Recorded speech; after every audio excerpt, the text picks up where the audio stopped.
Hey folks, Prepper Princess. So today we are making beef jerky.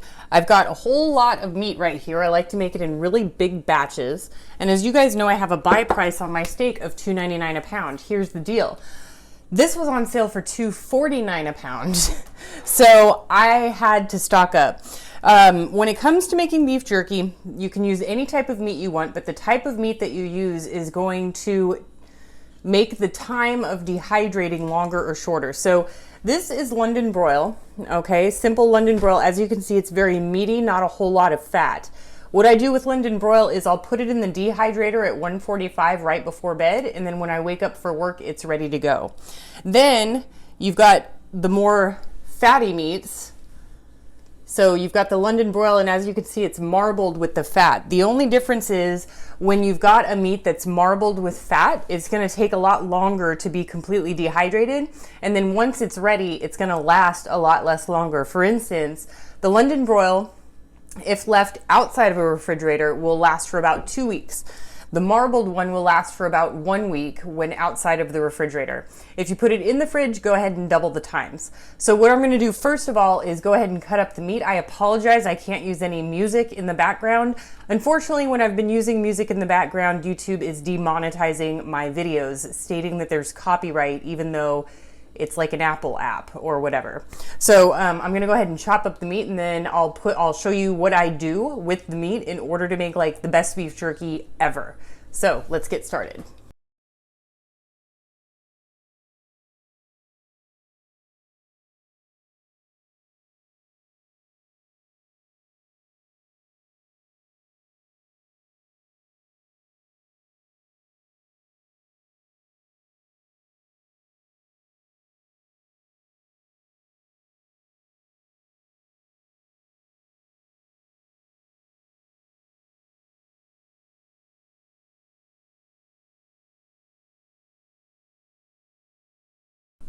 Okay folks, and we are back. So what we've got is our meat all chopped up into strips. So what you need as the main ingredients are going to be soy sauce and any barbecue sauce. You can use any kind you want. Doesn't really matter. It's totally up to you. I always go with whatever is cheapest.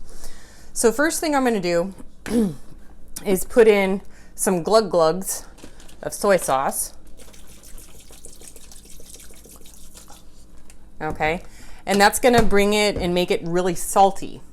The barbecue sauce is, I'm gonna go with the hickory smoke, makes it kind of sweet.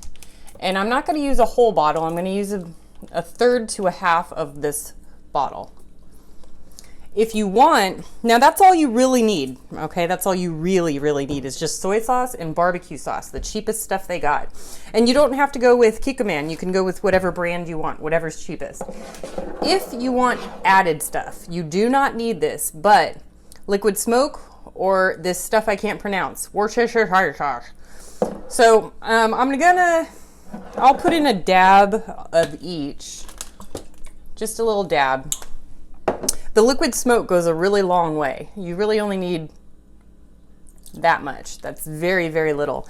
If you want to, also, which I'm not gonna do this time, but you can add organic raw honey. What this does is it makes the soy sauce really stick to the meat. It'll give it a little bit of sweetness, but I'm already getting enough sweet. That's if you like it really sweet.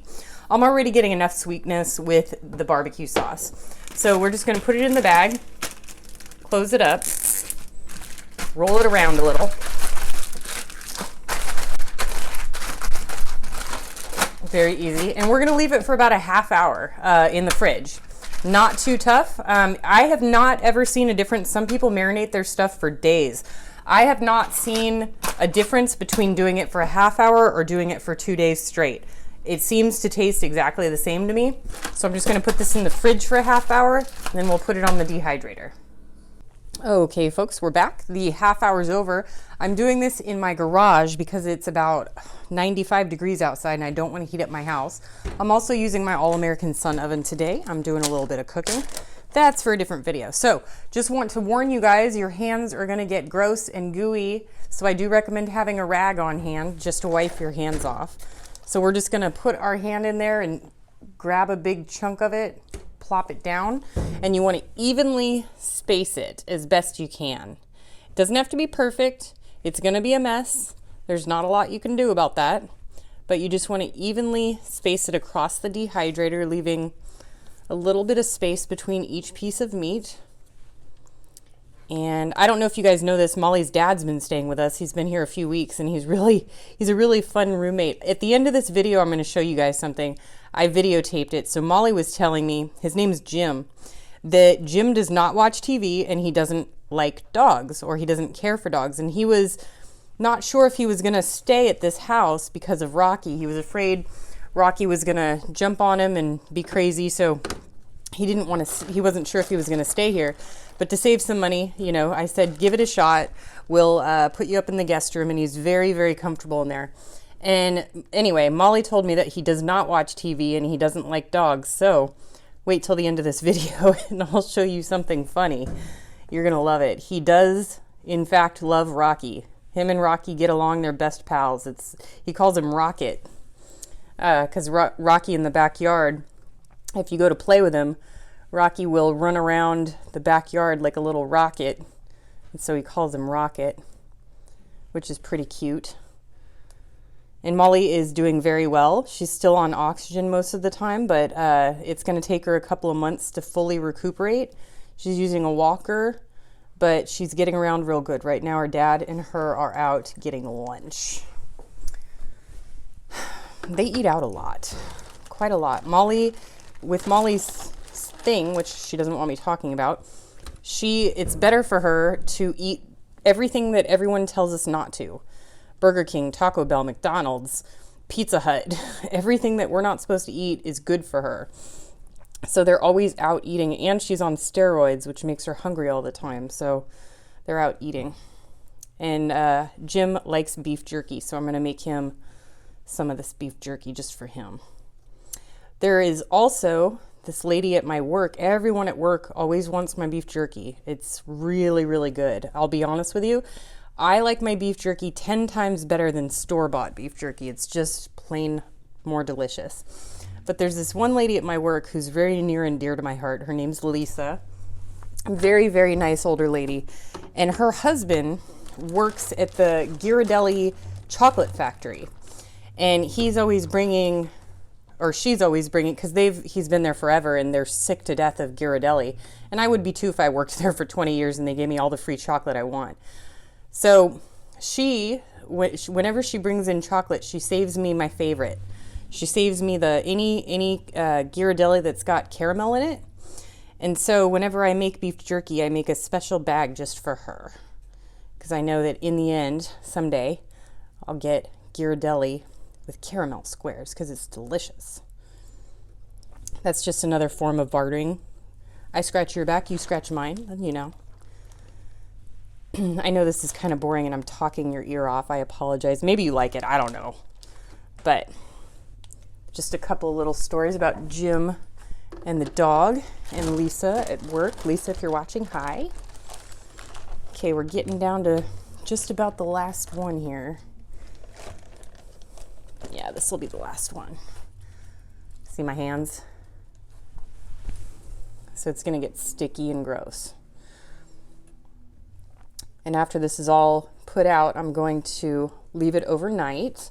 Check on it in the morning because I've got different types of meat in here. Some is marbled with fat and some isn't. So I'll take out the stuff that's done in the morning and then I'll just leave the rest for the rest of the day. Not a big deal. It's just pretty much set it and forget it. And even if I do forget it, all it's going to do is make it a little bit drier. Not a big deal.